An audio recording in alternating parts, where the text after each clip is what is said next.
এখন বাজতেছে এখন 10টা 34।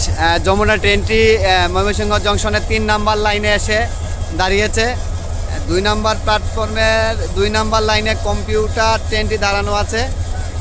এটির পাওয়ার কার বগি ড্যামেজ হওয়ার কারণে এটি এখানে দীর্ঘ সময় ধরে আটকানো আছে। আর বিপরীত দিকে গফরগাঁওয়ে রেললাইনে গতকাল বিকালে গফরগাঁও রেললাইনে আগুন দেওয়ার কারণেই গাড়ির শিডিউল বিপর্যয় হয়েছে।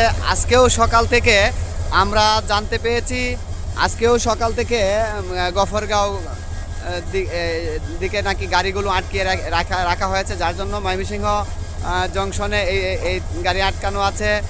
গফরগাঁও কাউরাইটের দিকে গাড়ি আটকানো আছে। গফরগাঁও এই অবরোধ চলমান থাকলে এখন মনে হচ্ছে না যে ট্রেন চলাচল স্বাভাবিক থাকবে। এই বলে স্টেশন কর্তৃপক্ষ বিভিন্ন কর্তৃপক্ষ কাছ থেকে আমরা তথ্য পেয়েছি। এই হচ্ছে মহুয়া কম্পিউটারের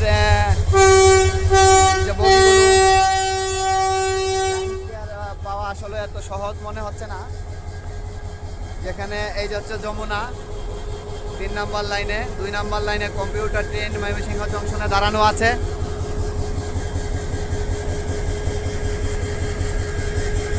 যাত্রীদের দুর্ভোগ। যমুনা ট্রেনটি ময়মনসিংহ স্টেশন থেকে ঢাকার অভিমুখী গাড়িটি চালিয়েছে। হয়তো সামনের স্টেশন ফাতেমানগর পর্যন্ত গিয়ে বসায় রাখবে, কারণ বিপরীত দিকের গাড়িগুলো যদি এদিকে আসতে না দেওয়া হয় তাহলে তো আর গাড়ি ওইদিকে ঢাকার দিকে চলাচল চলবে না। সেই বলে হয়তো এখানেই আটকে রাখা হবে। বিপরীত দিকে কম্পিউটার ট্রেনটি 2 নাম্বার লাইনে দাঁড়ানো আছে ঢাকা অভিমুখী। এখন দিনের বাজে 11টা, যে গাড়িটি সকাল 6টা বাজে 7টা, এখান থেকে 7টা কত মিনিট গাড়ি 5টা 40-এর গাড়ি যমুনা এখন দিনের 11টা বাজে যাচ্ছে। আর এদিকে কম্পিউটার সকাল 7টার গাড়ি 7টা 20-এর গাড়ি এখন 2 নাম্বার লাইনে দিনের 11টা বাজে দাঁড়ানো আছে।